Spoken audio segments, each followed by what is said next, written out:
पूज्य श्री पंडित जी महाराज के जीवन की घटना है। मैंने आपसे 2 दिन पहले भी कहा ना, वो तो अपने आश्रित जीव से भी संकल्प कराते थे कि किसी भी स्थिति में कितनी भी प्रतिकूलता क्यों ना आ जाए, शरीर गल जाए, सड़ जाए, कुछ भी हो जाए, फिर बोले इनसो कछु कहनो नहीं, इसी ठाकुर जी से कुछ कहना नहीं, इन पर कछु भार ना पड़े। वो कहते थे जब कोई इनसो कछु कहे तो हमको बहुत अखरे।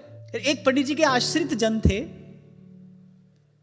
पूर्ण रूपेण पंडित जी के आश्रित, पंडित जी की सेवा करते थे। उनसे कभी कभी भजन में प्रमाद भी हो जाता था, भूल भी हो जाती थी, पर पंडित जी के आश्रित थे।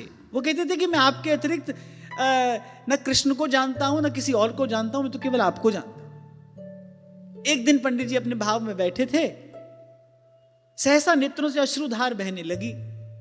वो निकट ही बैठे थे, अंतरंग थे, सो पूछा, बोले आज जाने कैसे एक विचित्र घटना घट गई। उन्होंने पूछा क्या हुआ? बोले आज तुम्हारे ताई हमने इनसे यूं कह दियो या को कल्याण हो जाए। उसकी तो भाई दिवाली हो गई।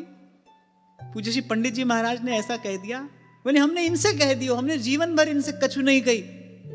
कितनी प्रतिकूलताएं उनके जीवन में आई, अपार कष्ट उन्होंने सहे, किसी भी स्थिति में उन्होंने अपना ये नियम भंग नहीं होने दिया। श्री ठाकुर जी को कभी कुछ नहीं कहा, पर अपने एक आश्रित जन के लिए प्रभु से कह बैठे।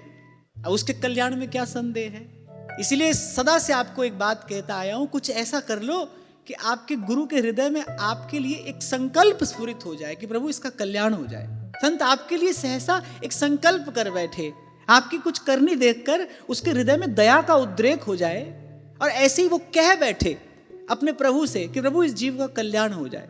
कहना सुनना सब एक तरफ है, पर कल्याण की वास्तविक विधि तो यही है। इसी प्रकार जीव का कल्याण होता है।